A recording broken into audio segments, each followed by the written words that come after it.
I mentioned, a Whirlwind HAR-10, the first of which flew in the spring of 1961. Transport for anti-submarine warfare work in some of the Royal Navy's earlier efforts in that role with helicopters. 78, the very last RAF Whirlwind on search and rescue strength for those search and rescue training units as RAF Lakenheath. This model was originally built as HAR-2 model, services number 22 Squadron at Morgan, Cornwall, modified years later for the Tech standard.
Been through a couple of private hands, but now, as I said, owned by Andrew Whitehouse. And this is the first year it's been giving flying displays back on the UK circuit, and Andrew was at the controls today. Many thanks to him. A wonderfully distinctive machine. And nice to see historic helicopters playing a bit more of a role on the display circuit in Europe in recent times. The Flying Bulls in Austria with their Bristol Sycamore, of course. The Army Air Corps historic aircraft flight, the historic Army aircraft flight is now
aircraft in total across those four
see it depart later on today with both this aircraft and the display spare. But for now, a wonderful, very professional demonstration by Commandant Aviateur Tom de Mortel of the Belgian Aircraft, the own machine, one that's been on the display circuit now for a couple of years. Painted, as you can see, in the markings of the Soviet Air Force. And this is a two-seat trainer variant of an aircraft type, the Gloucester Meteor and the de Havilland Vampire, having been straight-wing in configuration. Swept wing on this aircraft as it goes through its paces. This is the Royal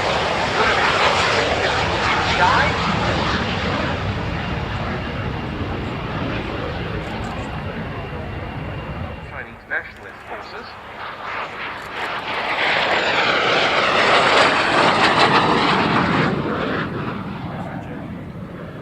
One division of MiG-15 BIS aircraft was deployed as Commando, and he is OC of the Loss. He joined the Royal Marines in 1986, and he commissioned from the ranks in 2012. He's got 1,600 jumps, and he's done 60 demos, and he's our team leader today. And he is, and this is a true fact, he is the longest demo service jumper in all three services. Here they are starting to come in now. So first in will be Major Shouty Ward, followed by Johnny.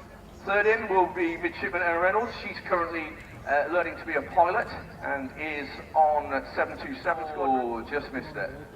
Well done, Emma, nice safe landing. It's going to be Second Lieutenant Tom Simpson's come in early. And well done, Dave. Nice safe landing, well done. Not an easy jump today with no wind. And safely on the ground, well done.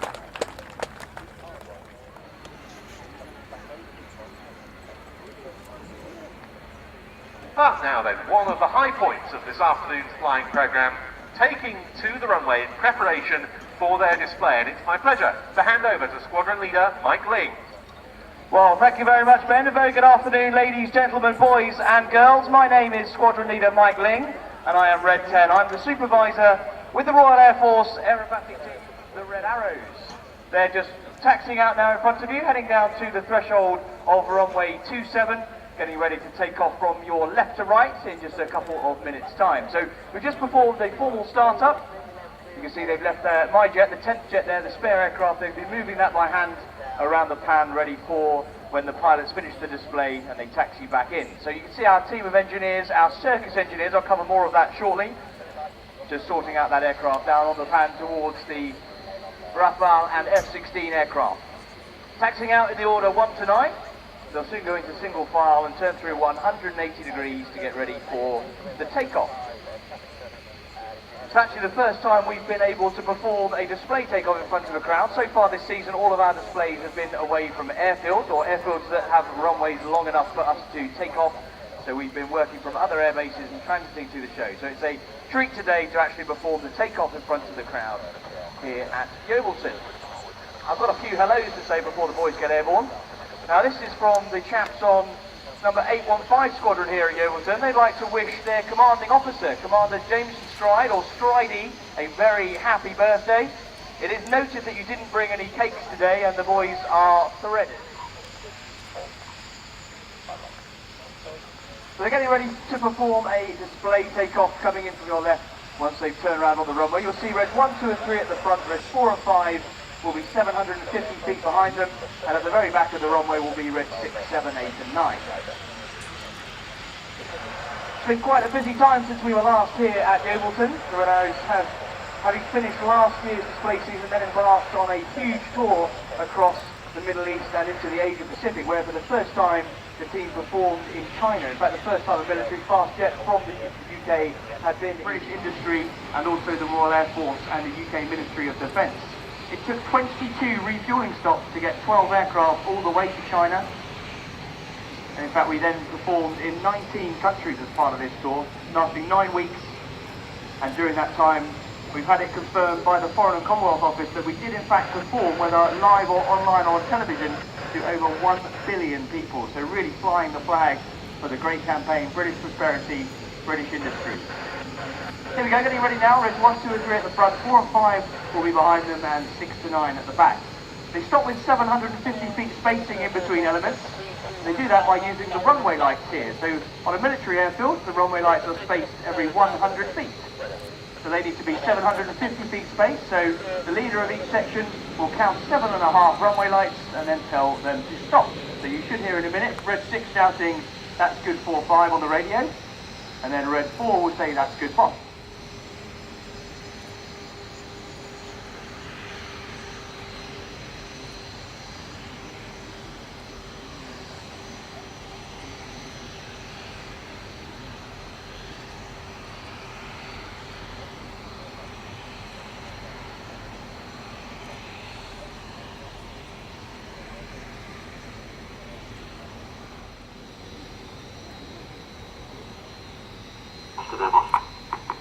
That's good there, boss.